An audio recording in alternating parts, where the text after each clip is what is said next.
Scar Bloodwrath is a character I haven't talked too much about on the channel yet. He's definitely a very interesting character, and we'll talk more about him as this game gets going. It's myself versus Flying Taco here, and yeah, Scar Bloodwrath he's got on his Khorne build. Basically, an infantry-only character, doesn't have any mount options. You can see here he's quite a beefy boy, even though he does count as infantry. He's not large. He does have these nice hooves and everything, pretty fast speed at 46. He's kind of a Beastman light type character. Definitely got some interesting mutations, but anti-infantry, armor piercing, of course with frenzy, gives him a little bit of a buff, but armor sundering as well. He's also got a little bit of passive self-healing. Not the best, but basically one-time burst heal, and if he has gotten a certain number of kills, then it actually gives him a little bit more out of that burst heal. It's something, certainly. And yeah, 80 armor, 48 melee defense, not amazing, but pretty good actually for a Khorne character. The rest here, he's got Skull Taker on his unique Jugger and a Blood Reaper here. With everything, Blood Reaper recently did get this item as well, generic hero for Khorne. Now has a nice little self-heal item, little potion of healing basically, but better.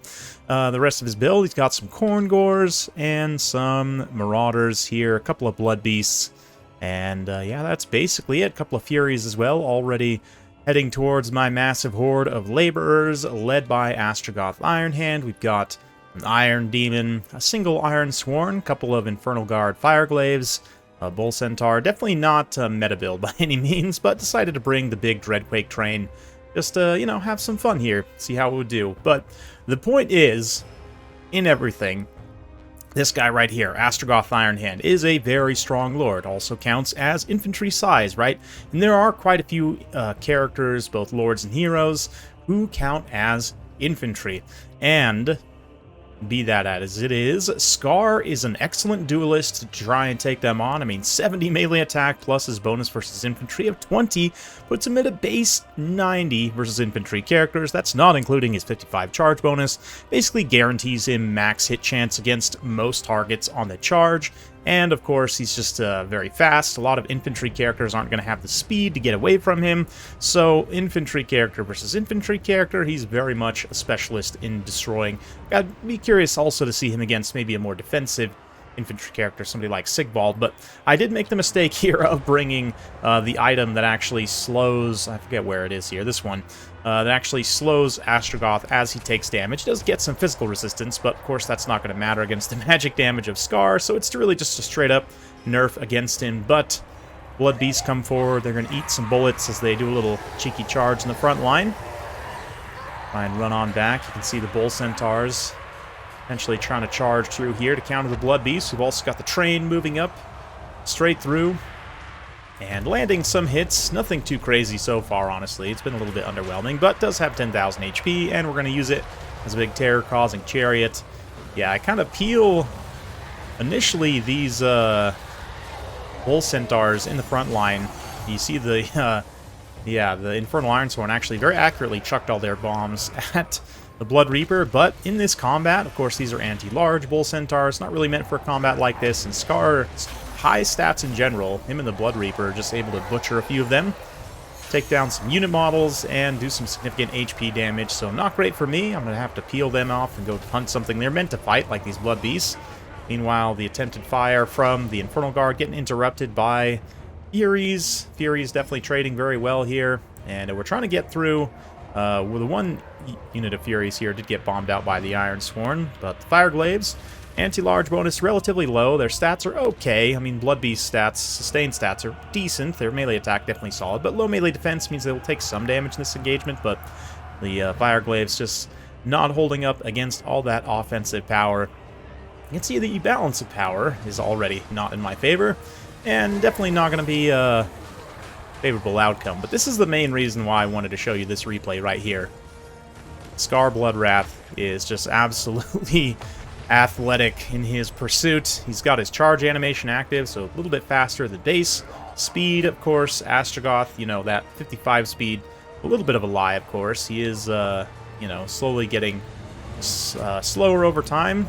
Little Sword of Khorne there going to be dropped. Doesn't actually do that much damage to the Ironsworn, all things considered, but definitely hits those Fire Glaives very hard. Ironsworn are honestly holding just fine. They could pretty much fight most everything here in melee. And I really should be just, like, standing Astrogoth on top of the Ironsworn here, but decide to pop a little, Cascading Fire Cloak, get some extra melee defense and everything else. Try and even out the fight a little bit here and actually just take this fight, but definitely Astrogoth just gets absolutely clubbed here. And I'm going to run him over to literally anywhere else. Let Scar get blasted by the trained shotgun, and yeah, actually gets hit by that monstrous impact and suppressed, so his speed is literally 4 momentarily. Did manage to escape with Astrogoth, at least over to the Blood Beast, but there's not really that many places I can go. Like I said, really should have stayed on top of those Ironsworn. Right now they're fighting the Blood Reaper, who's up to 750 weapon strength, 95 melee attack, with all his buffs active. And then Astrogoth just getting pinned down by the Blood Beast here. Probably the most useful thing I've seen Blood Beast do in a game I've played personally. Really underwhelming, to be honest, but there we go. Astrogoth continuing to try and escape as Scar closes the distance once again. And, I mean, Scar's a pretty big boy. Astrogoth up on his mech is also, like, pretty tall for an infantry, quote-unquote, character, but, man, Scar's, like... No, if it weren't for the tall hat, they'd be about the same height, to be honest, which is just amazing. You see Astrogoth shattering there, and yeah, it's going to be the end for me. Army losses kicks in. I'll honorably throw in the towel before the train can get destroyed. And yeah, it wasn't completely terrible for my build, I must say. That wasn't, like, all bad, just mostly bad, right? The Laborer Horde, I kind of expect them not to do anything, but even the Orc Laborers, it's kind of an expensive unit to actually not do anything, so... Probably would have been in my benefit to just cut all those and bring something else. Likewise, the Fire Glaives. You know, in hindsight, like, what am I actually going to fight with these, you know, in terms of Khorne stuff? I guess I don't really worry about Khorne monsters that much, to be honest. They're really not very good. Their characters, on the other hand, are very good. So, yeah, in hindsight, definitely just cut those, bring more Infernal Ironsworn, because they did just fine. They were able to hold and do their job. Rack up some great value as well. The train, again, I kind of misused it a little bit. If you were doing a competitive build, you definitely split this up and take maybe like the Iron Demon separately and maybe just 2 Iron Demons, or I don't know. You could take the ROR. There's a few different options potentially, but yeah, the Dreadquake, unfortunately, it's a fun unit. Not super competitive, but yeah, very impressive by Scar there. Even though he didn't get a lot of raw value, just being able to hunt down and smash Astrogoth very decisively. Again, there's certain matchups where you will commonly run into powerful infantry characters, and this is probably one of the most common, I would say. Astrogoth might be the best individual infantry character in the game, if I kind of take into the sum of his magic and all of his abilities and everything else. There's a few others who are pretty good, but I can't really think off the top of my head any who are, like, legit competitive in the same way that Astrogoth is. But, yeah, definitely Scar in this matchup, or in other matchups. Of course, against the Dwarfs, right? That's another matchup where you might see powerful infantry characters, so definitely could see him going toe-to-toe with some Slayers, and he has some advantages in that fight. Probably take quite a bit of damage in the process, but backing him up with a Blood Reaper is definitely a nice option. We'll take a look at the cost in just a second here. 1 Khorne Gore also got a shout-out, 1,200 value on them. And then the Blood Beasts, you know, despite getting a really nice game, only get about 500 value. And it's funny, Flying Taco, and actually we're talking about this recently, basically saying that, like, he really hasn't seen Blood Beasts do better than that, to be honest. And to me, they're really just, like, overpriced Rat Ogres, so don't get a lot out of what... You don't get enough out of them to justify the cost, I should say. But anyway, let's talk a little bit more about Scar. And the thing about Scar is, like, yes, Khorne has a lot of good anti-infantry characters, but... the other thing, too, to consider is your character slots are very valuable for Khorne, especially in land battles. Karnak is just incredibly good, right? So, depending on the matchup, I mean, against Dwarves maybe is the only matchup where you wouldn't take him, arguably, in land battles. But, yeah, you've also got the Blood Reaper here, who, again, only 700 base cost is very good.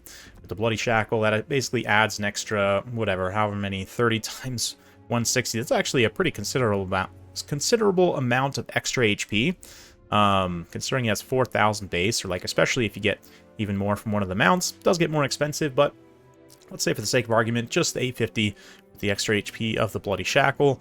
That is already quite an appealing anti-infantry character. Less than 400 weapon strength, you know, without any buffs active, but of course we'll go over that with buffs active. And just in general, you know, you've got magic fire damage, a lot going on there. And in terms of Scar, right, he is definitely quite a bit more expensive in terms of his base cost. I mean, literally double in terms of his base cost. So that is absolutely a consideration, but you see his stats. I mean, he's got 1,500 more base HP, 40 armor. He's not demonic, so he's got more to leadership, arguably an advantage in some situations. More overall weapon strength. He's also got the self-heal built in. You don't have to pay for the potion, which granted, you know, if this does go off, you're probably in a little bit of trouble already. But yeah, 85 extra weapon strength. I think he has got still the same plus 20 bonus versus infantry, but picks up armor sundering. He's also got this AoE armor sundering, which, you know, Khorne's got plenty of AP. It's not like this is necessarily that important or great for them, but for some builds, definitely could be useful. It's 150 points, which Khorne's definitely a faction, like most factions, but especially those without a ton of cheap units. You really got to cost optimize as much as you can. So, yeah, in terms of his abilities, the one I see like most commonly being used is maybe the Inevitable Horror to try and get some leadership bombs and to sap your opponent's vigor sort of early in the battle. You know, it depends on when you want to use it, but like for an early terror route against certain factions, that could be quite good. I could see maybe Skaven actually. You know, take him on foot. He's fast enough to keep up with Skaven characters, no problem.